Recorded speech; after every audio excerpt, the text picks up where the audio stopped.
আসসালামু আলাইকুম রহমতুল্লাহি ওয়া বারাকাতুহু। শুভ রাত বন্ধুরা। তো আশা করি সবাই ভালো আছেন। তারাবি নামাজ পড়ে এসে আমার কাজ জয়েন হয়ে গেলাম চেহারি রান্নার জন্য। তো চেহারির তরকারিটা রান্না করতেছি আমি এখানে। তেলাপিয়া মাছ যেটা আমার চটচড়ি করতেছি। তেলাপিয়া মাছের চটচড়ি বন্ধুরা খুব চমৎকার রান্না। তো দেখতে থাকুন কত সুন্দর সুস্বাদু একটা রান্না তৈরি করতেছি আমি, ছেলেরা খাবে মজা করি। দেখতে থাকুন এখানে আজকে আমার যে রান্নার এই ছিল ভিডিও চিত্র। তো বন্ধুরা আমার মনে হয় এখন অনেক মসজিদে নামাজ চলে। তো ইনশাল্লাহ আমি নামাজ পড়ে গেছি। নামাজ পড়ার সুরা তারাবি নামাজ পড়ি। তো শেষ করে আমি এখানে আমার কাজ জয়েন হয়ে গেছি। তো প্রিয় দর্শক, কে কোথায় দিয়ে দেখতেছেন আমাকে, আমি অনেক কষ্টের ভিডিওগুলো তৈরি করি আপনাদের জন্য আপনার মধ্যে থেকেও।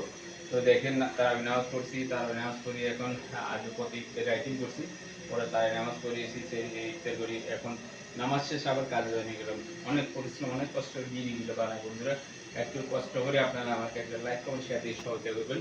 তো বন্ধুরা আপনার কাছে এটা চাওয়া আর কিছু না, আপনাদের সহযোগিতা পেলে আমি এগিয়ে যেতে পারবো, আমার সফলতার লক্ষ্যে পৌঁছাতে পারবো। তো থ্যাংক ইউ, ধন্যবাদ। আসসালামু আলাইকুম রহমতুল্লাহি ওয়া বারাকাতুহু।